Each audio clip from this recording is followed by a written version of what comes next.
Bonjour à tous et bienvenue sur Mosaïque Cristal. Il va y avoir du sport aujourd'hui et oui, comme chaque lundi, David nous rejoindra tout à l'heure sur ce plateau pour faire le point en images sur les résultats sportifs du week-end. En attendant, c'est un futur retraité que nous accueillons sur le plateau aujourd'hui. Céleste Olette, bonjour. Bonjour. Vous avez décidé de quitter la vie politique. Alors certains s'y attendaient, le savaient, plus ou moins s'en doutaient. Pour d'autres, ça a été la surprise totale. Vous nous expliquerez vos raisons. Et puis on reviendra aussi sur quelques-uns des faits marquants qui ont jalonné vos 30 années de carrière politique. Sandrine n'a pas perdu sa voix ce week-end. Non. Tu pourras être la porte-parole des internautes. Coucou. Tout à fait, coucou. Et je disais ça parce que tu as chanté avec les 2000 choristes au Galaxy.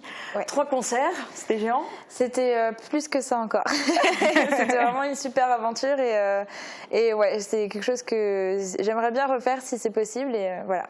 C'était une très belle aventure en tout cas. Ok, mais cette aventure, elle est déjà finie. Maintenant, c'est Halloween qui approche à grands pas. Les créatures terrifiantes sont en train d'envahir différents sites touristiques. Et je crois que notre journaliste Marie-Morgane Lorraine s'est coincée quelque part.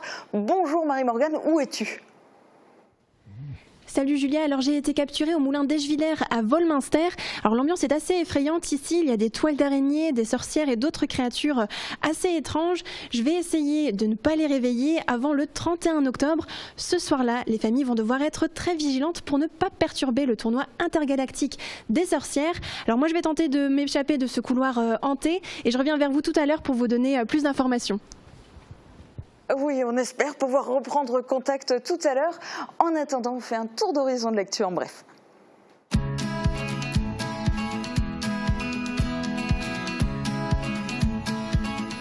Des activités pour tous les goûts, c'est à Airtrix, chez Best. Céleste Olette ne se présentera pas au municipal de mars 2020 et met un terme à 31 ans de carrière politique. Une décision mûrement réfléchie depuis 2014 et qui va lui permettre de se consacrer à d'autres passions, notamment l'écriture, mais aussi à sa famille.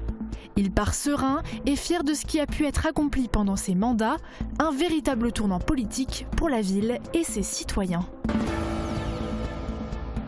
14e édition des 10 bornes pour Quentin. Dimanche matin, 138 coureurs ont franchi la ligne de départ à Puttelange contre 92 participants l'année dernière.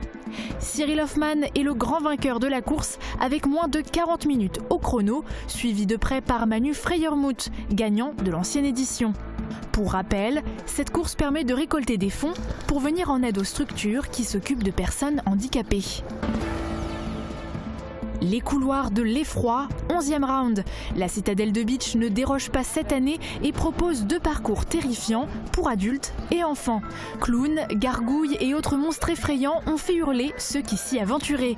Au total, les visiteurs ont traversé 17 univers différents dans les souterrains. Les 2 premières journées ont été couronnées de succès avec plus de 2000 entrées enregistrées. 2 groupes samedi soir sur la scène de la Boîte Noire 2.0. Les Garçons Trottoirs et Cell Kilt ont proposé 2 univers qui ont fait bouger la salle. Bonne humeur, rire, émotion étaient au programme de la soirée. Prochain rendez-vous le 8 novembre avec le groupe Sidi Larson pour de la musique métal au texte sombre.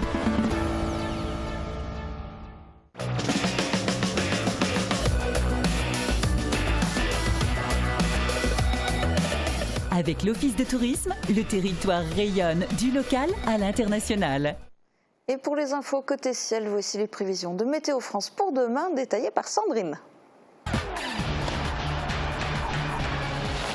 Avec le Crédit Mutuel, partenaire des grands événements sportifs.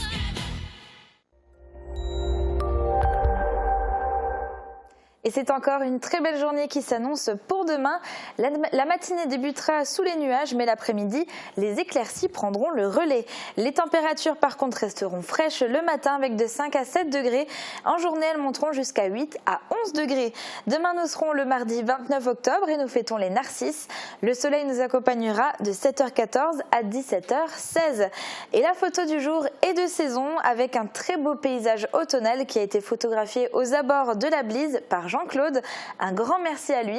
Et si vous aussi, vous voulez nous en envoyer, n'hésitez pas à nous écrire par mail à cette adresse ou alors sur notre page Facebook.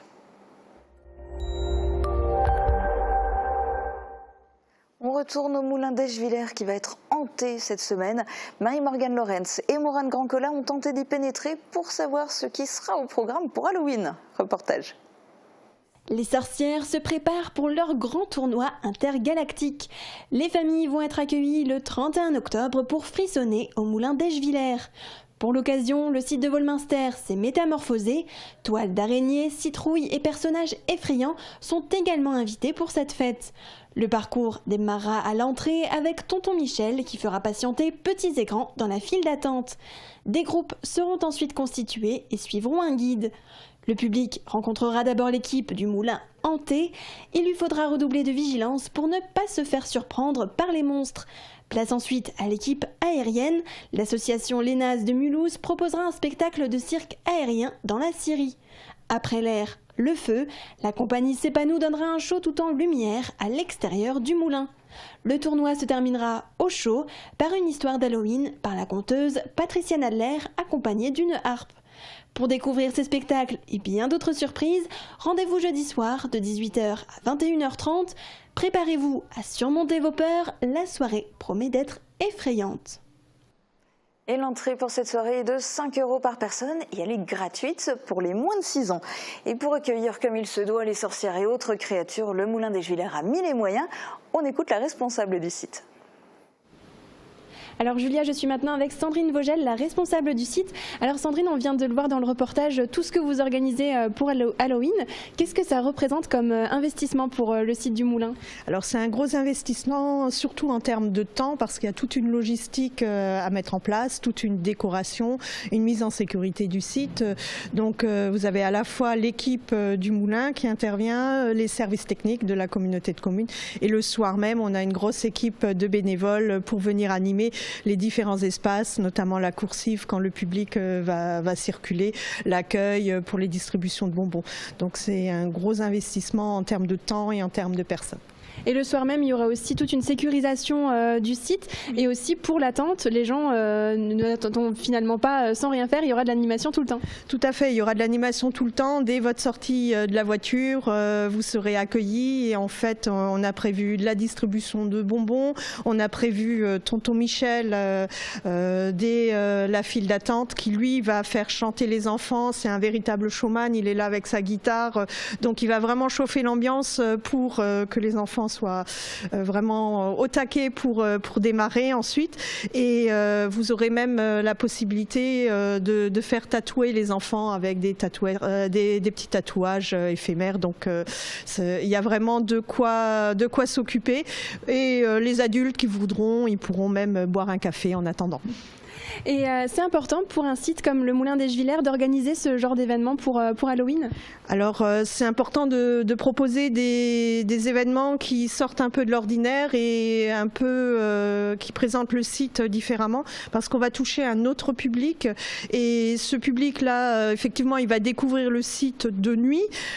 Certains espaces seront un peu camouflés où on entreapercevra seulement certains espaces, mais on espère par ce type d'événement les faire revenir de jour pour visiter naturellement tous les espaces. Alors si vous souhaitez venir découvrir ce qui est organisé le 31 octobre, n'hésitez pas à venir au Moulin d'Eschviller. Et sur Facebook, on a lancé un petit jeu pour gagner vos entrées. Alors on vous donne rendez-vous sur les réseaux sociaux. On va maintenant du côté de Sarralbe. Son annexe Rech est enfin dotée de sa nouvelle école maternelle et de sa maison du temps libre. Des locaux flambant neufs et lumineux qui ont été inaugurés ce week-end en présence d'une centaine de personnes. L'occasion bien sûr de vous faire découvrir le site en images. C'est un reportage d'Uranie Tozik. Cette inauguration me permet d'affirmer aussi avec vous une ambition commune, celle d'un village convivial, ouvert, solidaire, où chacun, toute génération confondue, puisse trouver pleinement sa place. Le dernier équipement scolaire à Rech est sorti de terre en 1958. L'école maternelle, derrière l'église, était devenue trop exiguë et ne répondait plus aux besoins, tout comme le foyer culturel. Pour la commune, il était donc grand temps d'investir pour un bâtiment plus moderne et fonctionnel. Donc le projet était de construire les deux en un, puisque l'école maternelle va pouvoir bénéficier, et bien évidemment, de tout le côté école maternelle, mais va pouvoir bénéficier aussi de cette salle qui peut devenir une salle pour faire de la gymnastique en journée. Et le foyer, lui, investira les lieux en dehors des périodes d'utilisation de l'école, avec cette belle salle, avec aussi la cuisine à côté pour toutes ces activités. Une trentaine d'élèves peut être accueillie et jusqu'à 100 personnes pour des événements associatifs. Sur place, une salle de classe, une autre pour prendre le goûter, une cuisine, une cour de récréation et une salle de motricité. Dans l'ancienne école, on n'avait pas de salle de motricité, on n'avait pas d'endroit où faire du sport avec les enfants, donc on devait prendre le bus pour se rendre au gymnase de Sarralbe.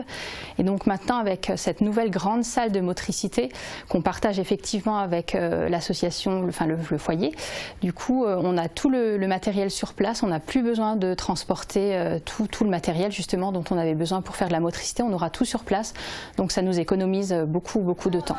Certains travaux ont permis une meilleure acoustique et insonorisation des salles.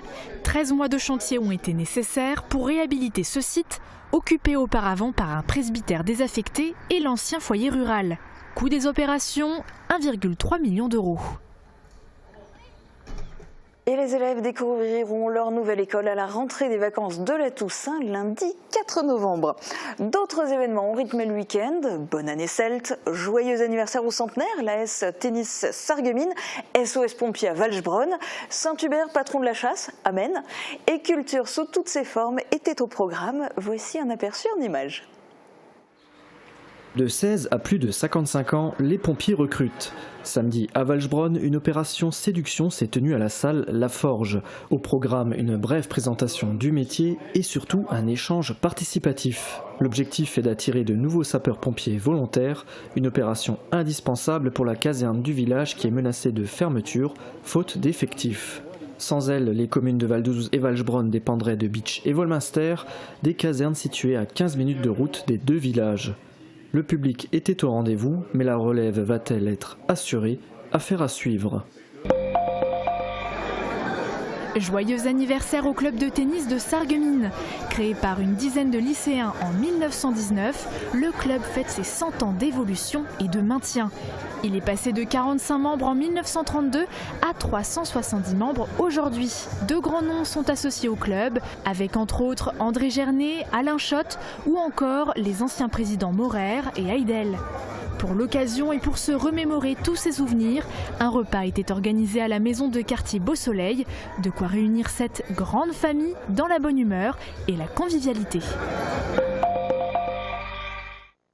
Hubert de Liège ou Saint Hubert, évêque du 7e siècle, est le saint patron de la ville de Liège en Belgique, mais aussi celui des chasseurs. Samedi, ces derniers lui ont rendu hommage lors de la traditionnelle messe de la Saint-Hubert. Tous les ans, les chasseurs de l'arrondissement de Sarreguemines, mais aussi ceux d'Outre-Rhin, se retrouvent dans le cadre naturel et idyllique de la chapelle Sainte-Vérène à Anchambert.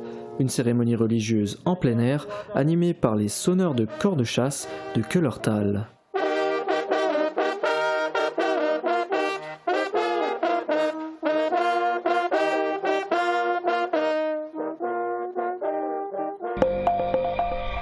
C'est une nouvelle année qui démarre pour les Celtes. Samedi, le Samhain, fête du Nouvel An, était mis à l'honneur au parc archéologique de Bliesbruck-Rheinheim, côté allemand. Armures, vêtements d'époque et armes variées étaient exposés au public. Des animations étaient proposées aux enfants, ainsi que des reconstitutions, avec entre autres la troupe Riusiava. Les célébrations ont eu lieu près de la tombe de la princesse de Rheinheim, jusqu'à la tombée de la nuit. Pause détente et pause culturelle ne font qu'un à Saint-Louis-les-Bitches. Dimanche, yoga et patrimoine se sont mélangés pour quelques chanceux. Avec comme point de départ le musée du cristal, l'animation a permis aux participants de profiter d'une visite guidée à travers le village afin de découvrir son patrimoine. Une promenade marquée par des pauses de yoga animées par Émilie Belfort, thérapeute et professeure. Un moyen de se connecter à la nature et à l'histoire d'une manufacture multiséculaire le temps d'une matinée. L'Observatoire photographique des paysages consiste à mettre en place, sur un territoire, un système de veille photographique afin d'évaluer l'évolution de la qualité des espaces.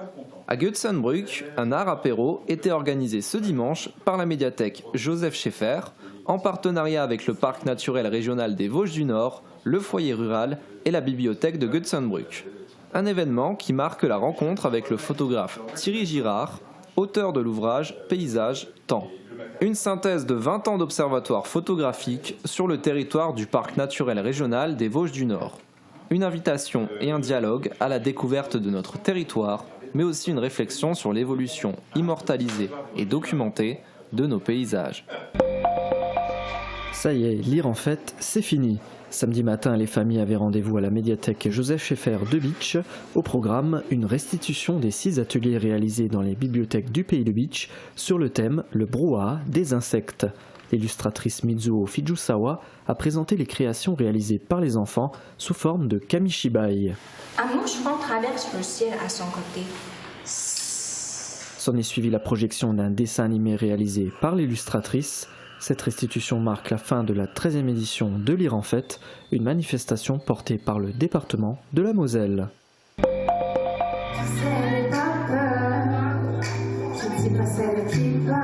Ils ne sont âgés que de 11 à 17 ans et ils ont osé monter sur scène. Du moins une trentaine d'entre eux, car ils étaient quasiment 50 à participer pendant une semaine aux ateliers proposés à Sarreguemines dans le cadre de Moselle Jeunesse. Cette fois, pas de sport, les jeunes avaient émis le souhait de pratiquer des disciplines artistiques. Ils ont été entendus par la ville qui organise les activités avec le soutien du département de la Moselle. Théâtre, danse, chant et arts plastiques étaient au programme. L'occasion de constater que le hip-hop est toujours la culture de référence pour ces jeunes. Après avoir composé des textes et conçu les bandes-sons avec l'aide d'un ingé-son, les enfants sont montés sur la scène du Casino des Faïenceries. Il n'a pas peur de la prison, Ruski quand c'est le piston, il veut pas de meuf, non il a pas le temps, et ouais dans sa tête ça tourne par an, il a pas peur de la prison, Ruski quand c'est le piston, il veut pas de meuf, non Une boîte noire, de la musique, un spectacle vivant et déjanté. Je suis perdu sans toi, je plie sous les aléas de la vie. Samedi soir à Meisenthal, la Halverrière accueillait les Garçons Trottoirs, une bande de copains qui adorent jouer avec son public. Des textes recherchés, un son sans frontières et surtout des rires. Voilà la formule des Garçons Trottoirs.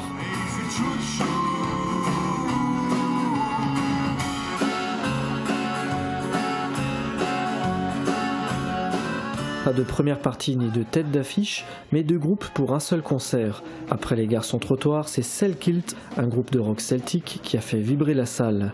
Émotion, joie et bonne humeur étaient au programme de la soirée, dans une boîte noire toute récemment inaugurée.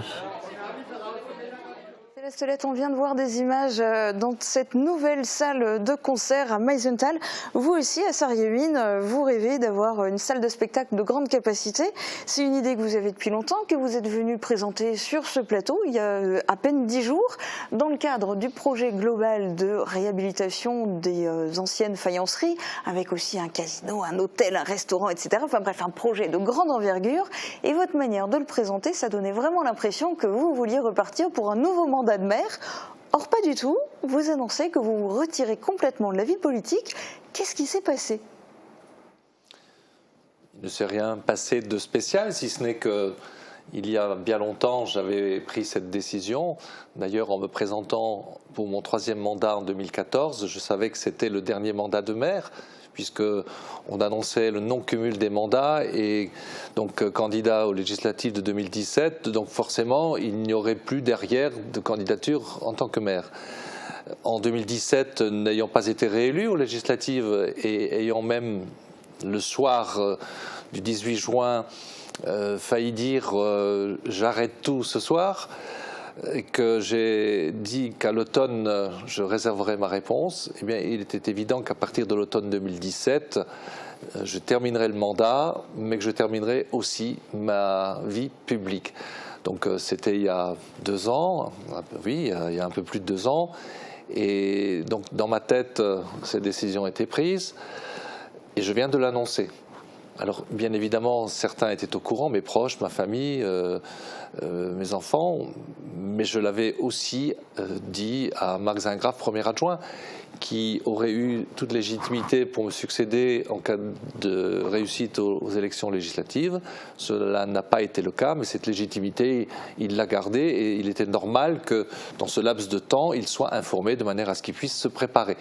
Voilà, donc c'était pour moi rien de nouveau et il ne s'est rien passé de particulier depuis l'annonce du projet que vous évoquiez tout à l'heure. D'accord. Très concrètement, ça concerne bien sûr la ville de Sarreguemines, ça concerne du coup aussi la communauté d'agglo de Sarreguemines-Confluence, et c'est vraiment un retrait total de la vie politique, donc vous n'aurez pas de velléité pour les prochaines législatives ou d'éventuelles sénatoriales.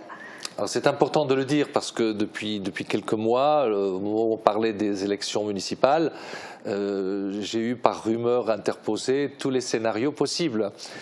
Je m'en amusais parce que je savais quel était le vrai scénario. Et donc, ce n'est pas simplement une annonce de non-candidature au municipal, c'est une annonce de, je dirais, de retrait définitif de la vie publique, en tout cas de la vie politique. Et tous les scénarios qui étaient inscrits dans les rumeurs, à savoir je serai en 3e ou je ne sais quelle position sur la liste éventuellement de Marc Zingraf, que ce soit aussi pour être demain en tant que président des maires de Moselle sur un tremplin par rapport au sénatorial. Donc tout ça aujourd'hui on peut le balayer et il n'y aura pas d'autres engagements politiques au sens de mandat. Vous savez, quand vous êtes dans une association, vous faites aussi de la politique au sens quelquefois plus noble du terme. Donc demain j'aurai d'autres activités et pourquoi pas une activité aussi au sein d'une association. Mais en tout cas je ne ferai plus de... Allez, j'allais dire je ne ferai plus de politique.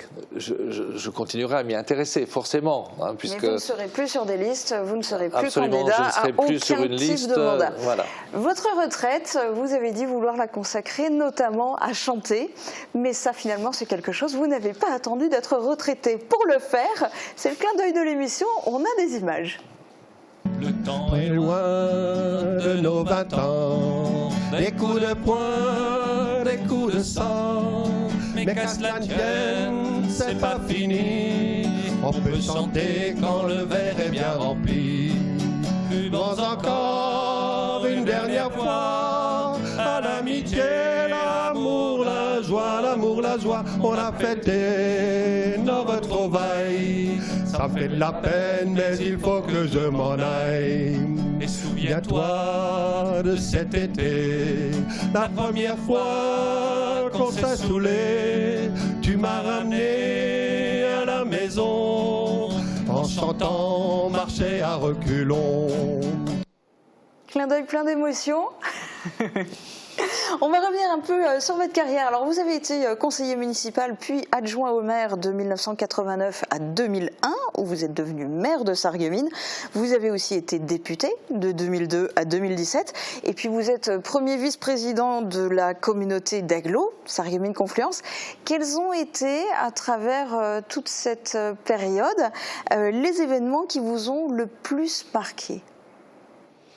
C'est difficile à dire, c'est difficile à extraire sur ces 31 ans de vie publique ou sur ces 19 années, ou 18 ans et demi de maire, c'est difficile d'extraire. Il y a eu des moments, vous parlez de faits marquants, la question c'est sur des réalisations. Sur des événements, des réalisations. Il y a eu des événements qui ont été marquants dans un sens négatif. La perte le décès de mon directeur général des services, Jean-Marc Ries, par exemple, ou alors le décès d'un ami qui était dans mon équipe municipale, Denis Classen. Je pense encore au tsunami en Thaïlande ou des amis proches. Je pense à la famille Titeux. C'est des événements tristes, certes, mais qui font partie je dirais, de cette période parce que impliqués dans la vie politique. Après, il y a eu des moments forts. Alors, je ne parle toujours pas de réalisation, mais des événements forts.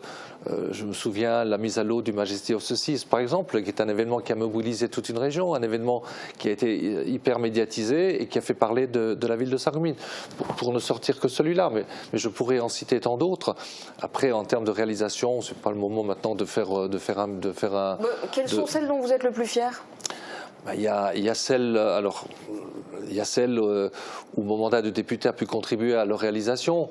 Je pense au nouvel hôpital, je pense à la nouvelle caserne de gendarmerie, je pense à l'armée à Beach, mais ça c'était dans mon rôle de député, puisque effectivement avec l'ensemble des maires de l'arrondissement nous nous étions mobilisés. J'avais été avec les maires, nous étions montés sur la citadelle pour manifester, et le fait que l'armée ait pu rester à Beach, c'est quelque chose de très positif. Ça, c'est quelques points. Mais après, comme j'ai eu l'occasion de le dire à certains de vos confrères, les satisfactions, c'est pas forcément des réalisations de construction de salles de spectacle ou de maisons de quartier ou d'autres. C'est aussi d'avoir pu créer du lien social, d'avoir pu être à l'écoute des personnes âgées, de la jeunesse, la mise en place du bilinguisme. Bref, il y a un certain nombre de choses qui, effectivement, aujourd'hui, font partie des satisfactions que j'ai pu éprouver. Après, vous avez parlé tout à l'heure, là, vous m'avez vu chanter avec Edgar Lauer, vice-président comme moi à la communauté d'agglomération. Je pense, et le président Roland Roth le dit aujourd'hui dans le Républicain Lorrain, c'est vrai que pendant ces 3 mandats, nous avons essayé d'œuvrer dans l'intérêt de notre territoire, et nous avions une excellente entente, Roland et moi, qui nous a permis d'avancer sur notre territoire. Et je pense avoir contribué à remettre ville et campagne ensemble, parce qu'il y a eu quelques moments de frottement, il y a eu quelques moments de friction, et ça n'a pas toujours été la meilleure entente. Et je crois que je suis dans l'âme aussi un rural, puisque originaire du petit village de Bliesbruck, de la vallée de la Blies. Donc pour moi c'était plus facile de connaître aussi les aspirations des maires ruraux, et je suis content qu'on ait eu au sein de la communauté d'agglomération cette bonne entente, ce qui n'a pas empêché quelquefois des points de conflit, ce qui n'a pas empêché quelquefois des points de discussion forts entre les élus de la ville ou de la campagne, ou même quelquefois entre les élus de la ville entre eux, ou les élus de la campagne, ou même quelquefois entre Roland et moi. Mais aujourd'hui, je pense qu'on peut tous les deux être, avec l'ensemble des vice-présidents et des élus de la communauté d'agglomération, être fiers de ce que nous avons pu faire sur notre territoire. Alors, les faits marquants, je peux continuer. De toute façon, c'est pas possible d'être exhaustif, c'est évident qu'il y en a trop. Vous parlez aussi beaucoup des personnes, elles sont bien sûr importantes. Quelles ont été pour vous les personnes clés, les gens qui ont été vraiment importants dans votre parcours politique ? Alors il y a des personnes clés parmi les élus, bien évidemment. J'ai fait mes classes et mes premières armes en tant qu'élu auprès de Robert Pax, que je connaissais depuis très longtemps, puisque Robert Pax, je l'ai connu en fait quasiment l'année où il a été élu maire, en 1967. J'étais un proche ami de son fils aîné.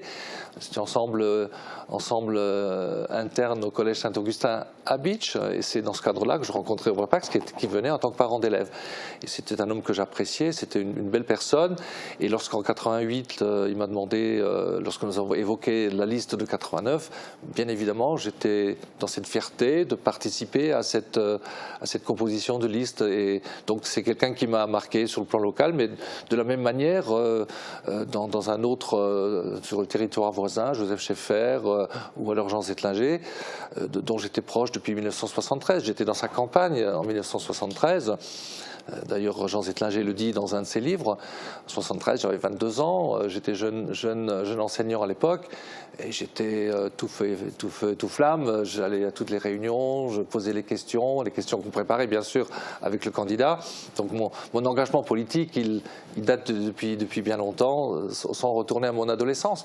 Mais où à Saint-Augustin, on était déjà imprégné de politique. On était une classe qui était intéressée par la politique, parce qu'on avait aussi un professeur qui nous initiait sainement à la politique, sans nous engager dans un sens droite ou gauche, mais simplement l'intérêt pour la chose publique. Est-ce que vous avez des regrets, par exemple des réalisations qui ne se sont pas concrétisées, des projets qui n'ont pas pu aboutir ? Oui, il me semble qu'un jour, alors pas ici sur ce plateau, mais dans le décor du jardin des faïenciers voisins, un jour j'ai dû vous dire que je suis de manière générale plus frustré parce que je n'ai pas pu réaliser que satisfait de ce que j'ai pu faire. Il me semble vous l'avoir dit un jour. Et même aujourd'hui, alors que j'ai pris la décision et que je l'ai annoncé, quand je passe en ville ou quand je discute avec des personnes, je me dis tiens, mais ça t'as pas fait, ça t'aurais pu faire. Et donc, j'ai déjà cette frustration de ne pas avoir fait, alors que des choses qui étaient évidentes, mais on fait en fonction des moyens qu'on a. Donc, évidemment, qu'il y a des frustrations. La déviation de la route de Nancy, par exemple Alors oui, j'ai pensé vous poser la question, vous ne m'avez pas laissé terminer, mais merci de le réévoquer. Ça fait partie d'une grande frustration, ça fait partie d'une déception parce que, je dirais, et sans que ce soit une critique aujourd'hui des partenaires financiers éventuels, à commencer par le département a aussi ses difficultés financières par rapport à des charges nouvelles, mais c'est vrai que c'est une déception parce que vis-à-vis du citoyen auquel on a donné des engagements, notamment sur la route de Nancy.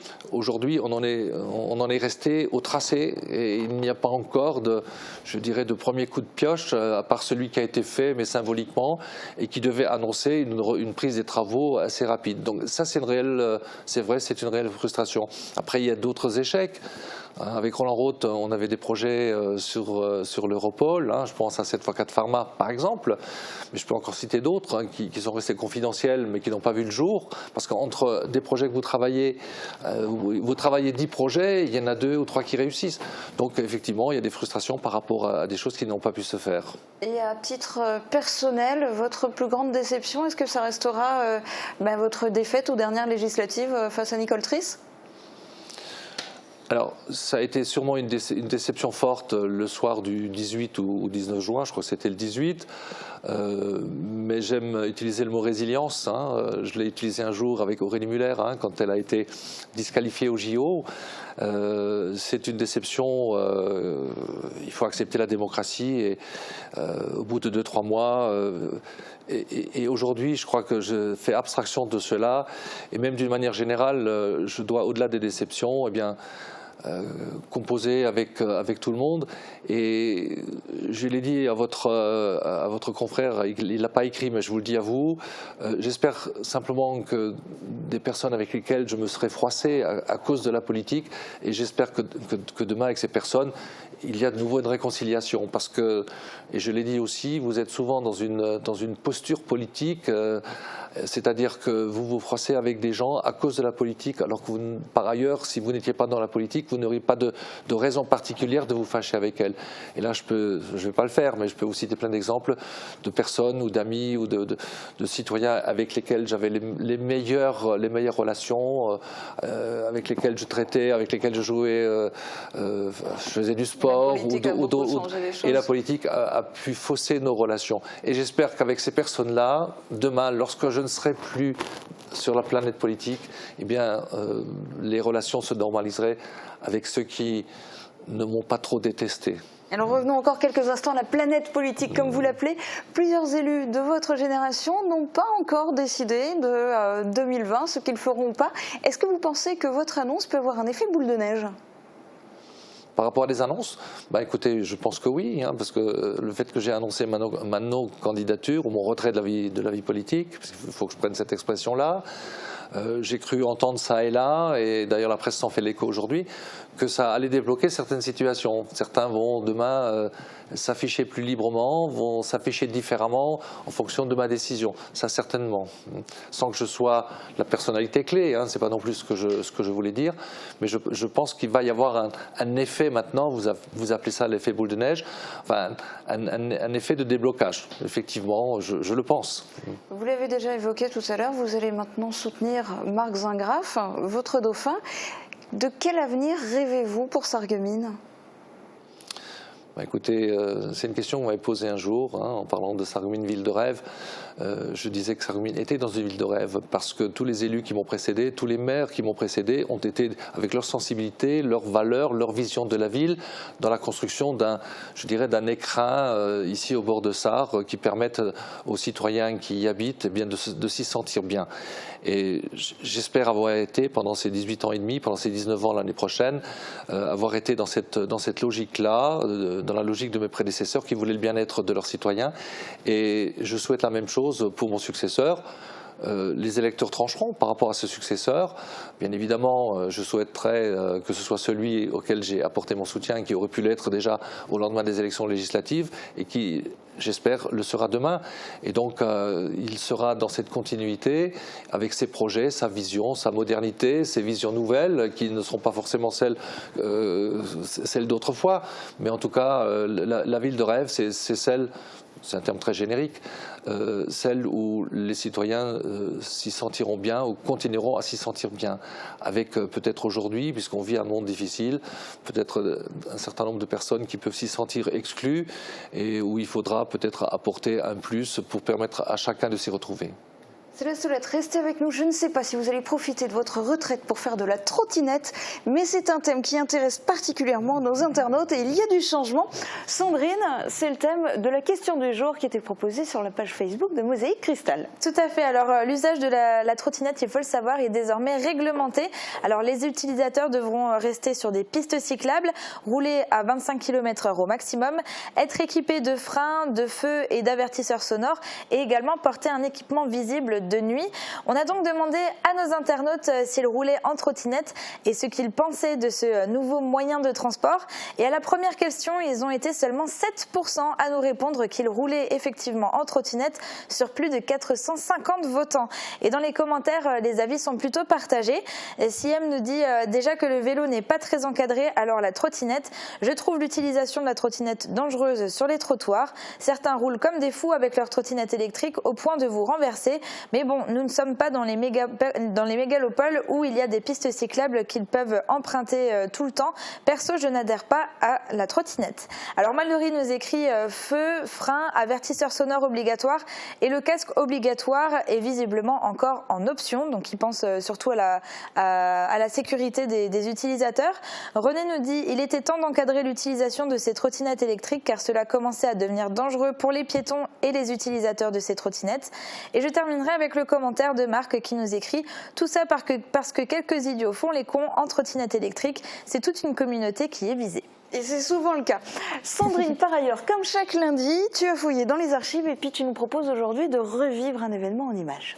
Oui, je vous propose de retourner en 2007, il y a exactement 12 ans, était inaugurée la médiathèque communautaire de Sarreguemines. Voici les images.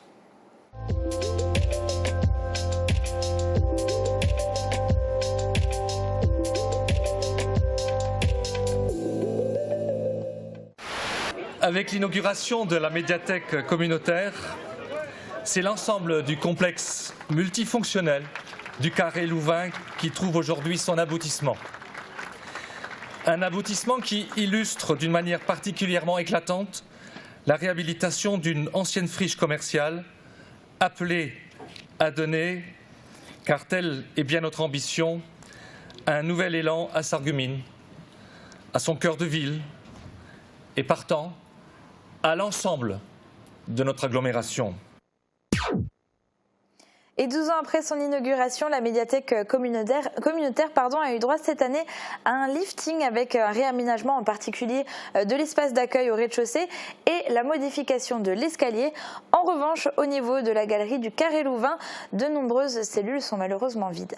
Effectivement, mais Céleste Solette, le projet de la ville, c'est que l'idée, c'est que la ville rachète cette fameuse galerie du Carré Louvain et qui permettrait du coup de proposer les cellules commerciales à des tarifs de location un peu moins prohibitifs, qui permettent d'avoir des commerces qui tiennent dans la durée. Ça en est où? Est-ce que vous allez réussir à finaliser cet achat avant votre retraite? Alors c'est bien d'être revenu sur cet événement. Simplement, le fait d'avoir réhabilité les anciennes nouvelles galeries faisait partie aussi de satisfaction. Je rappelle que c'était une friche commerciale et pour laquelle, ensemble, la communauté d'agglomération et la ville ont réussi à donner une perspective nouvelle avec la médiathèque, le parking, la galerie et la galerie commerciale et derrière le Simpli. Alors ça, c'était en 2007. Aujourd'hui, la difficulté, elle est multiple. Hein. Le Simpli a fermé pour un manque de rentabilité et la galerie, elle ne vit pas du mieux possible, c'est vrai. Donc dans le cadre de l'opération Cœur de Ville, nous sommes aujourd'hui sur des projets dont certains se réaliseront a priori avant la fin du mandat, donc encore pendant le temps que je suis maire, en tout cas je l'espère. Et je pense à l'implantation d'un commerce nouveau dans l'enceinte du Simply, ça c'est prévu. Je ne vous dis pas avec qui, mais en tout cas le projet est réel et ça peut se faire très rapidement. Et le deuxième, c'est de redynamiser, et avec la jeune équipe que nous avons mis en place, avec notamment le manager centre-ville et le chef de projet, il y a aujourd'hui un certain nombre je dirais, d'actions qui sont entreprises de manière à redonner à cette galerie où existe quand même encore quelques commerces qui souhaitent y rester parce qu'ils y vivent bien. Je ne vais pas vous les citer, mais vous les connaissez. Mais ils attendent qu'effectivement cette galerie soit dynamisée. Elle ne le sera pas forcément que par l'aspect commercial. Il y a peut-être d'autres points qui vont la dynamiser, sur lesquels je n'ai pas le droit aujourd'hui de l'exprimer. Mais par contre, je reviens à ce que vous avez dit tout à l'heure. Nous sommes dans le projet de faire l'acquisition auprès du groupe Amundi, puisque c'est lui qui en est propriétaire, de toute cette galerie. Il va juste falloir finaliser le coût. Nous avons une estimation des domaines. Et donc, en la rachetant, nous aurons la maîtrise demain de l'aménagement et aussi la maîtrise, comme vous l'avez dit fort justement, des coûts de location par rapport à ceux qui demain y seraient. En tout cas, ça c'est quelque chose qui peut être réalisé rapidement. En tout cas, j'espère, avant la fin de cette mandature. Un exemple de plus, en tout cas, pour dire qu'il y a encore beaucoup de travail d'ici votre retraite en mars prochain. Oui. Donc, on ne vous souhaite pas encore une bonne retraite. Et je reste engagé jusqu'au bout, hein, que personne parmi les concitoyens sarregueminois ou de la communauté d'agglomération en doute. D'accord. Eh bien, merci en tout cas d'avoir été notre invité aujourd'hui. C'est moi qui vous remercie de m'avoir invité. Le lundi, c'est jour de sport sur Mosaïque Cristal. Forcément, ça vous parle, Sarreguemines, ville sportive. Notre spécialiste nous a rejoint. Coucou David. Bonjour Julia. Alors aujourd'hui, dans Plus de sport, de quelle discipline vas-tu nous parler ? On va parler de course à pied parce que hier il y avait les 10 bornes pour Quentin à Putelange-au-Lac. On va aussi parler basket, foot, tennis de table, un programme assez complet. Exactement, vaste programme. Donc on regarde ça tout de suite dans Plus de sport. Au Pays de Beach, une offre fibre jusque chez vous, un service innovant en zone rurale.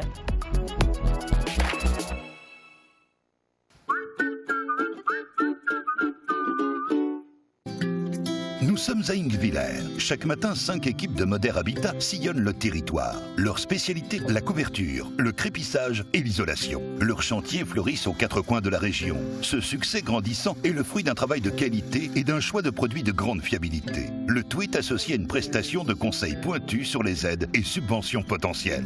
Couverture, crépissage et isolation, faites confiance à Moder Habitat.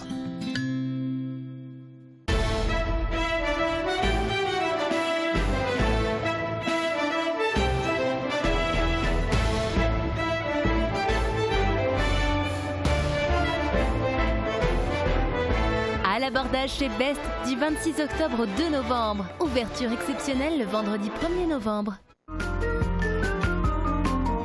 Fleur Crêpes à Rohrbach-les-Beach, c'est l'excellence pour vos fleurs. Sous nos serres, découvrez un large choix de fleurs et plantes pour la décoration de vos jardins, balcons et balconnières. Nos chrysanthèmes vous attendent pour passer une belle Toussaint. Choisissez le meilleur pour vos fleurs, choisissez Fleur Crêpes. À l'Intermarché des faïenceries, c'est la passion du frais qui prime. Votre magasin défend l'art du fait maison et met l'accent sur une production française et même locale. Avec ses arrivages quotidiens, le poissonnier guidera vos choix culinaires. Les amoureux du terroir goûteront nos fromages AOP, sans parler de la sélection de notre équipe boucherie, le bœuf AOP charolais ou le porc Label Rouge, le tout travaillé de façon artisanale. Intermarché des faïenceries, la passion du frais. Toutes les tendances déco sont chez Pink, saison par saison. Et pour toutes les occasions, votre paradis déco vous accueille sur plus de 1000 mètres carrés. Venez chez nous. En plus, le parking est gratuit à l'arrière du magasin. Pink, à Sarrebruck, à côté de l'Europa Galerie.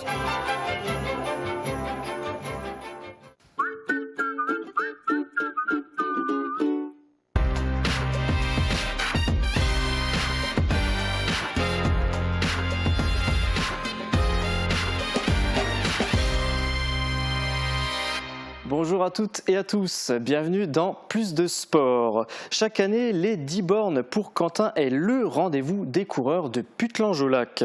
Y courir permet de soutenir les structures venant en aide aux personnes en situation de handicap. Après une baisse de fréquentation l'année dernière, principalement à cause du mauvais temps, l'édition 2019 a su réunir les sportifs sur un parcours mélangeant ville et nature. Dimanche matin, 138 coureurs ont franchi la ligne de départ à Putelange-au-Lac pour la 14e édition des 10 bornes pour Quentin, course dont le but est de récolter des fonds pour venir en aide aux structures s'occupant des personnes handicapées. L'objectif de la course courir, enfin les 10 bornes pour Quentin, c'est donc de mettre en place une course pour sa fête qui a eu le 31 octobre pour la Saint-Quentin et de récolter des fonds pour le reverser au handicap.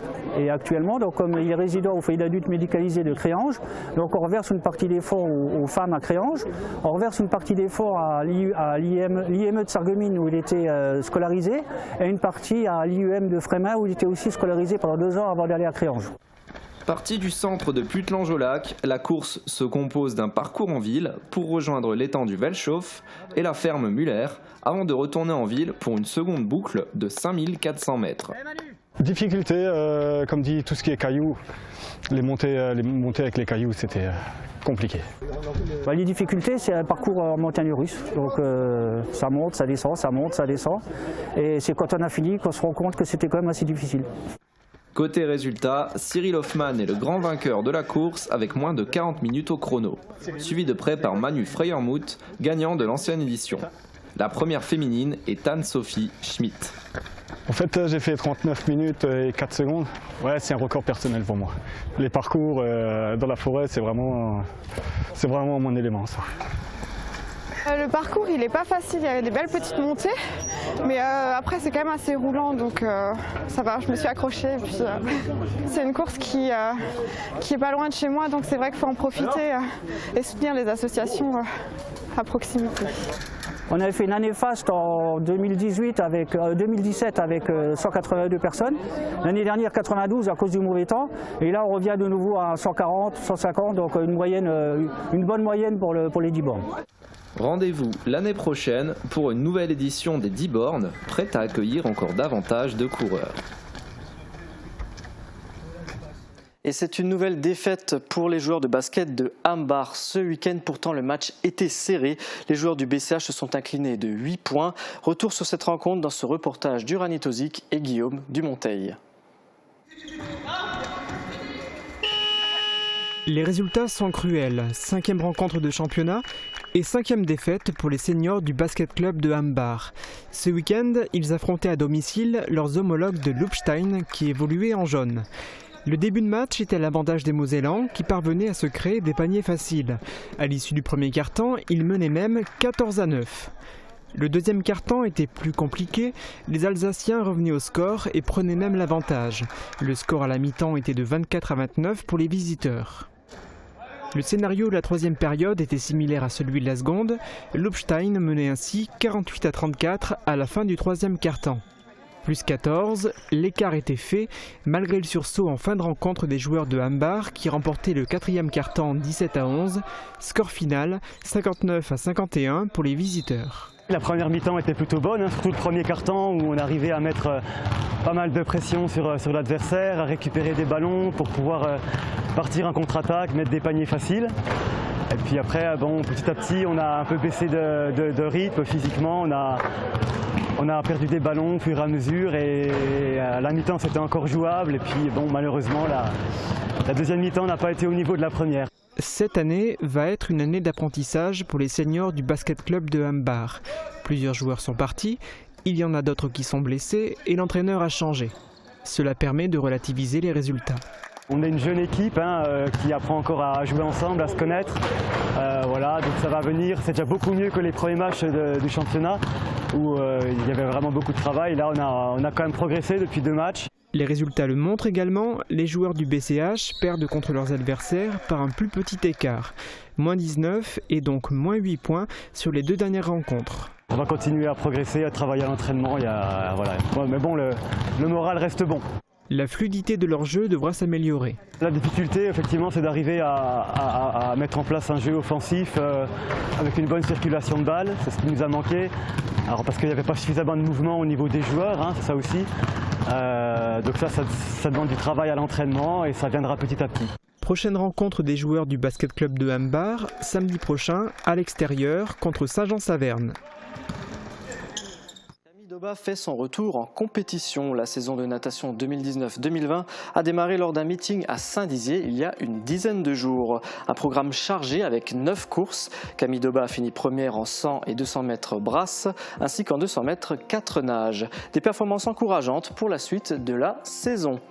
Une saison qui sera d'ailleurs décisive pour le cercle nautique de Sarreguemines. L'assemblée générale du club a eu lieu la semaine dernière. Le cercle nautique mise sur ses jeunes et a inscrit des nageurs dans la plupart, voire tous les championnats de natation. Deux figures du club, Aurélie Muller et Camille Doba, ont pour objectif la qualification pour les JO de Tokyo. Une carrière prometteuse. Le jeune joueur Théo Mathia, qui évolue en U14 au SFC, rejoint l'équipe de France.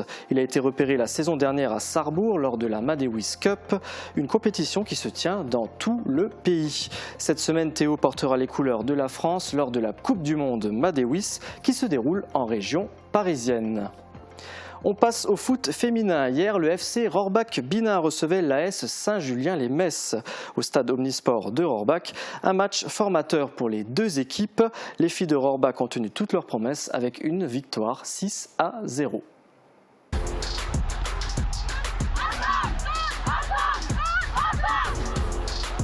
C'était hier, l'équipe féminine du FC Rohrbach-Binain, deuxième de leur classement, affrontait l'AS Saint-Julien-les-Metz. Une équipe encore en plein rodage, fraîchement créée au mois de septembre. Les filles ont fait une première mi-temps très sérieuse, elles sont appliquées, elles ont bien écouté les consignes. En face, on avait une très valeureuse équipe de Saint-Julien qui était très fair-play, qui s'est très bien battue. Ça nous a vraiment permis de dérouler notre jeu. Donc à la mi-temps, première mi-temps, on a réussi, on était plutôt réaliste au niveau des actions, on a bien construit. Première mi-temps, le FC Rohrbach-Binain conserve la balle et domine le match. Le score est de 4-0. Comme on ne connaissait pas l'équipe, on appréhendait un peu, on a bien joué ensemble, on a fait ce qu'on sait faire et puis on est contente de notre résultat. Seconde mi-temps, les filles de Rohrbach-Binain ne lâchent rien et marquent 2 buts supplémentaires. Le score final est de 6-0. La deuxième mi-temps, on s'est un peu plus laissé endormir dans le jeu, mais ça nous a également permis de plus travailler des filles qui ont encore une fois moins de temps de jeu, qui ont pu rentrer en cours de match. On a pu faire des petits changements au niveau technique, donc ça a fait progresser toutes les filles. Donc aujourd'hui, on se retrouve à la deuxième place du championnat pour une première année en foot à 11. Donc on adore jouer ce genre de rencontres où fair play, très bon jeu. Donc ça nous permettra de progresser également. Aujourd'hui on est à une deuxième place avec à la moitié de la saison 3 victoires, une nulle et une défaite. Donc un bilan très positif.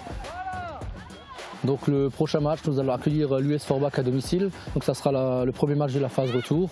Donc pareil, le prochain week-end, on aura 2 matchs. L'équipe foot à 8 qui jouera contre Folcomont et nous qui jouerons contre l'équipe 1 qui jouera contre l'US Forbach.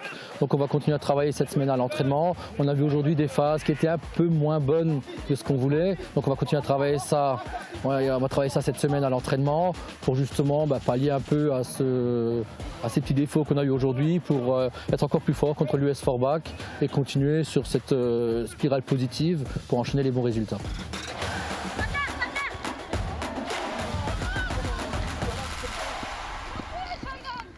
Et chez les hommes, c'était week-end de coupe, pas de changement donc côté classement. En National 3, groupe F, Raon-l'Étape est premier avec 17 points, talonné par l'équipe B du FC Metz qui compte 16 points. Sarre-Union est troisième avec 15 points et un match en moins. Strasbourg B est quatrième avec 13 points et le SFC 9e avec 9 points et un match en retard. En Régional 2, groupe C, c'est la B de Amnéville qui domine le groupe avec 16 points. L'équipe B du SFC est 6e avec 11 points. Suivi de l'AES qui totalise 9 points avec un match en moins. A noter la victoire de l'AES ce week-end en Coupe du Grand Est, 1-0 face à l'US Diemringen-Völlerdingen. Après le foot, parlons tennis de table. Depuis les années 40, l'ASS Tennis de table accueille les pongistes à Sarreguemines. Aujourd'hui, le club cherche à se développer et retrouver son niveau national, notamment grâce à la formation des jeunes. Focus sur ce club dans notre sport découverte de la semaine. C'est signé Yannick Sur.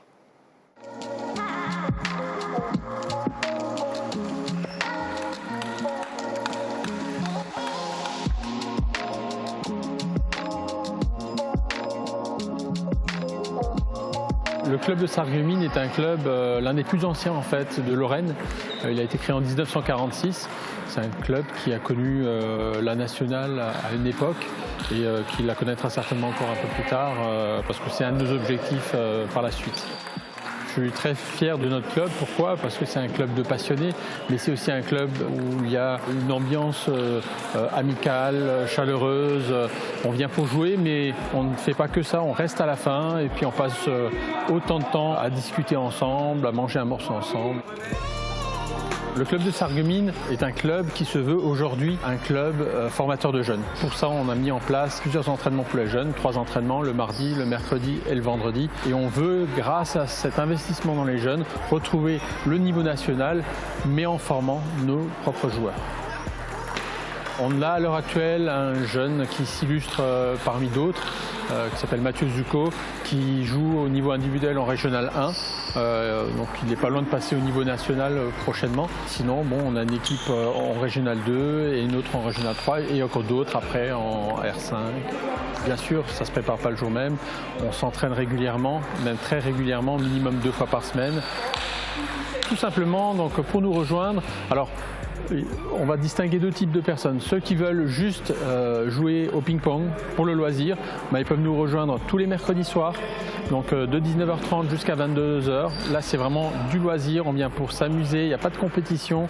On vient pour rigoler ensemble, pour manger un petit morceau après, boire un petit verre.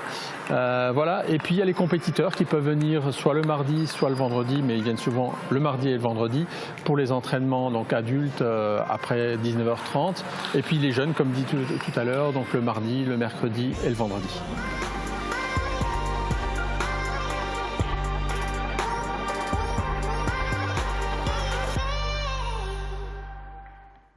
« 35 participants à poil long ou court, tous réunis pour le second concours d'obéissance au club canin de Sarreguemines.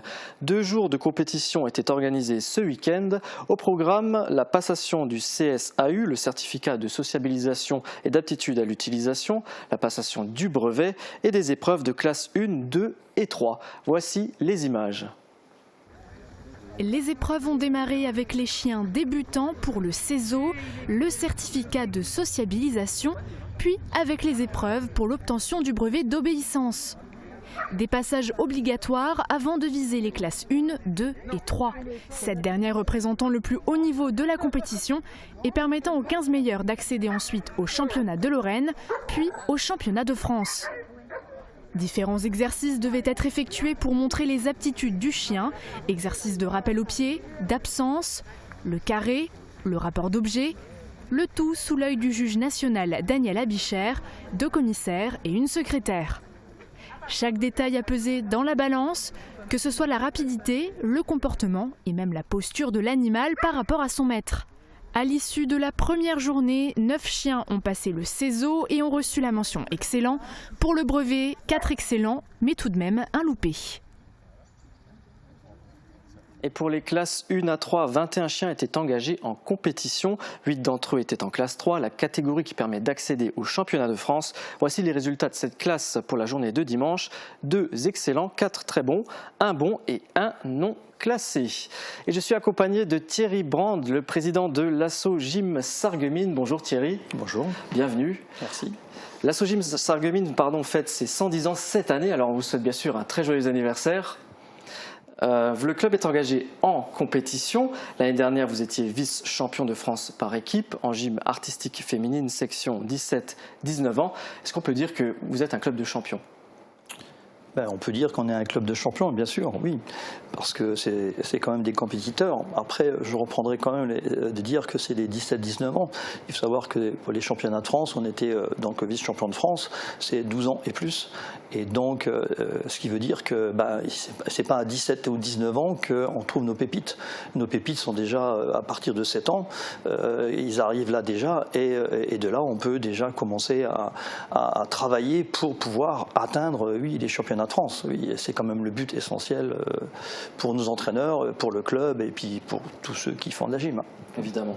Alors l'équipe de France masculine ne s'est malheureusement pas qualifiée pour les JO de Tokyo. Est-ce que certains de vos gymnastes à Sarreguemines pourraient viser les Jeux en individuel ?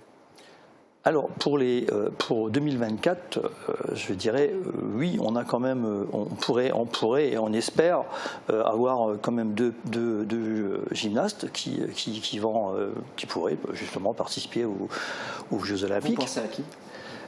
Je vois déjà Anthropoline Alicia Tritsch qui est déjà en élite, qui fait déjà partie de l'équipe de France, mais bon, dans tous les cas, elle aura l'âge pour être présente. Hein, et bien sûr aussi en garçon, on a Hugo Witterstein qui fait déjà partie aussi de l'élite, hein, qui est beaucoup plus jeune, mais qui aura l'âge dans 4-6 ans justement à pouvoir y participer, et on l'espère. Voilà, c'est comme. Vous parlez des JO de Paris en 2024, mais pour les JO de l'année prochaine à Tokyo, c'est plus possible. Non, c'est déjà les jeunes sont qualifiés. Maintenant, on n'a pas, je veux dire, on sait très bien qui va représenter la France puisqu'ils étaient au championnat d'Europe déjà, championnat du monde pardon, à Stuttgart. Donc c'est ces jeunes-là qui vont être là. Nous, on prépare l'avenir. Hein. Il est évident qu'on prépare bien sûr 2024, mais 2028, on en a d'autres derrière qui pourront aussi peut-être, et on l'espère, faire partie de l'équipe de France et participer aux Jeux Olympiques. Quels sont vos objectifs pour cette saison ? Les objectifs pour cette saison, c'est d'essayer de faire au moins la même chose que l'année précédente. Hein. De là, c'est déjà aussi d'essayer d'amener 4 équipes masculines au championnat de France, amener au moins une équipe féminine et une équipe masculine. Après, on a bien sûr aussi le trampo, hein, qui est aussi important. Et puis en individuel, on espère pouvoir amener, une dizaine de jeunes gymnastes pour justement gravir les échelons, parce que bien sûr ça va commencer par des départementales, interdépartements, après il y a la région, et derrière c'est le but de le national. La nationale. Voilà. Vous avez mis en place des choses particulières pour atteindre ces objectifs ? Alors ce qu'on a mis en place, c'est pas aujourd'hui, mais ça fait maintenant 2-3 ans, on a mis en place une classe sportive qui comprend plus d'une vingtaine de gymnastes. Et cette classe sportive nous permet justement de franchir le pas sur le standard. Hein. Il faut savoir qu'un gymnaste fait environ entre 4 et 8 à 12 heures par semaine. Et là, en classe sportive, on a réussi justement à allier le sport avec les études et de pouvoir prendre les enfants, par exemple, au lieu que ça commence à 15h30, et qui viennent à 16h et qui traînent plus longtemps le soir, de dire voilà, ils sortent de l'école, on les récupère. Comment ? Alors au lieu de traîner, ils font de la gym. Voilà, et voilà, ils ne traînent pas, ils font de la gym, voilà, avec passion surtout. Quels sont vos prochains rendez-vous à domicile ? Alors, les prochains rendez-vous à domicile, l'année prochaine, c'est une année bien remplie. Je dirais chaque mois, on a une compétition. Et puis bien sûr, on a le summum qui quand même la Cup. Ça va être notre 8e, qui est un grand match international avec dedans beaucoup d'équipes, comme bien sûr l'équipe de France. Et on garantit l'année prochaine les 2 équipes de France puisque c'est très important. Et de là, bien sûr, l'Allemagne, la Belgique, le Luxembourg, la Suisse, Monaco, et des clubs et des zones. Une cup qui aura donc lieu au mois de juin. Voilà, au mois de juin, le 19 et 20, 18 et 19-20 juin, le week-end là, où c'est une très grosse organisation et on a besoin d'énormément de bénévoles. Et c'est un plaisir de la faire parce que c'est la 8e et on attend impatiemment la 10e, où on espère faire quelque chose encore de mieux. C'est spécial. L'association, elle compte aujourd'hui plus de 600 licenciés. Ça en fait le plus gros club de la ville de Sarreguemines. Comment est-ce que vous faites pour attirer autant de monde ? La gym, ça plaît ? La gym, ça plaît, oui, mais ce que je voudrais quand même dire, c'est qu'à l'heure actuelle, on a déjà augmenté, on est à 635 licenciés. Donc, vous voyez, ça augmente tout le temps. Et la gym, c'est un sport qui est complet. Je veux dire, les jeunes qui viennent, c'est de la passion, c'est de la rigueur. On a quand même une force, c'est qu'on a quand même 2 salles, 2 très belles salles, un équipement super, qui est envié par beaucoup de clubs. On a 2 praticables pour des matchs internationaux. Donc ça, c'est très important. Et puis, bien sûr, on a derrière 6 entraîneurs qui nous amènent ces gymnastes au haut niveau. Il y a la partie donc sportive, élite, mais vous proposez aussi des activités pour les seniors, comme la méthode Pilates, par exemple. Pourquoi cette démarche ? Alors, le sport senior, c'est sport adulte et senior. Parce que senior, ça prend déjà un certain âge. Et on a des adultes qui viennent, qui ont déjà fait de la gym et qui continuent à faire de la gym. On a une gymnaste qui a plus de 40 ans et qui fait la gym, qui fait les agrès, comme nos jeunes. Hein.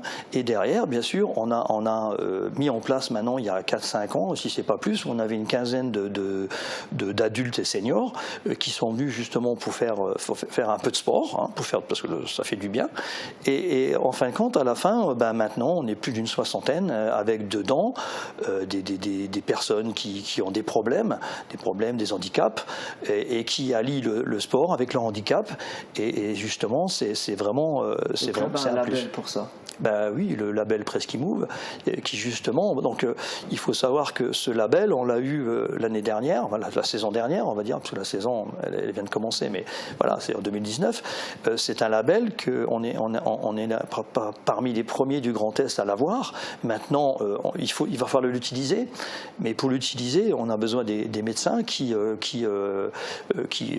vont justement nous amener ces personnes à faire du sport. Donc c'est des personnes qui sont obèses, qui ont des problèmes, je veux dire, de hanches, des problèmes respiratoires, et puis des fins de cancer, voilà. Et donc c'est des docteurs sur Sarreguemines ou aux alentours qui vont maintenant juste prescrire ce sport justement pour pouvoir justement se sentir mieux. Voilà. Après, on est déjà hyper nombreux, donc je veux dire, c'est sûr que il va falloir qu'on trouve d'autres créneaux, en sachant que déjà nos 2 salles sont pleines toute la semaine, mais on y travaille. Et donc, vous êtes bien sûr, victime de votre succès. Comment ? Vous êtes victime de votre succès. Mais oui, parce que c'est quand même un beau sport, c'est un sport complet. Et puis vous savez, les jeunes qui viennent, c'est du bouche à l'oreille peut-être, mais il y a aussi les enfants qui l'ont fait, les parents qui l'ont fait, et ils veulent mettre leurs enfants, leur 2e, leur 3e enfant, et en fin de compte, c'est une boucle. Et c'est ça qui fait qu'on a autant de licenciés. Je veux dire, et puis aussi la qualité de nos entraîneurs qui sont là continuellement, au week-end aussi. Ils n'arrêtent pas. Je veux dire, c'est un sport, c'est une passion. Pour eux, c'est vraiment une passion. Pour nous aussi, parce que sinon je ne serais pas là. Mais je veux dire, on a cette chance d'avoir de très bons entraîneurs, justement aussi pour cette classe sportive, et puis pour le trampoline, pour la baby gym, qu'il ne faut pas oublier, hein, à partir de 15 mois, où on a des enfants. J'ai encore tout à l'heure discuté avec une de vos collègues qui ne savait pas, et qui à 15 mois va nous ramener sa petite fille. Et voilà. Et c'est en discutant comme ça qu'on amène des gens. Bon, à 15 mois, c'est assez rigolo, quoi, mais ça sera peut-être une pépite. Pourquoi pas. Alors, on l'a dit en début d'interview, vous fêtez vos 110 ans. Comment vous allez les fêter ? Alors, les 110 ans, on y travaille déjà avec le comité depuis une paire de mois pour essayer de faire une fête. Alors, ce qu'on a voulu, on fait beaucoup de compétitions, on fait beaucoup de spectacles. Hein, on va être encore pour Charelles, justement, samedi prochain. On va mettre un peu de trampoline, mais moi, je voulais surtout laisser la gym de côté et dire c'est une fête interne. Avec une soirée privée. Voilà, une soirée privée avec un orchestre, des anciens entraîneurs, anciens présidents, nos personnes, nos politiques qui nous ont soutenus, que ce soit de la ville, de la région, du département, et puis faire une grande fête. Voilà, une belle soirée où on oublie, je vais dire entre parenthèses, la gym, et pour que tout le monde en profite et que nos gymnastes en profitent aussi. Il est évident que la semaine d'après, ça sera la fête de Noël, et là, ils seront obligés ils vont faire des démonstrations. Voilà. Donc un événement tranquille entre vous, où vous allez partager du bon temps tout simplement.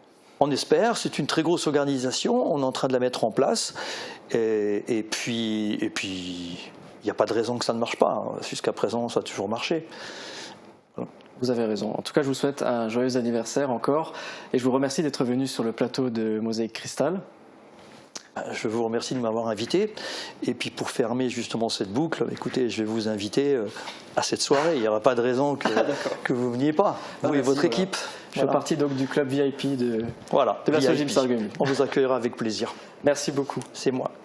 C'est la fin de Plus de Sport. Merci de nous avoir suivis. Je vous donne rendez-vous demain dès midi pour le 30 minutes. Très belle semaine à toutes et à tous.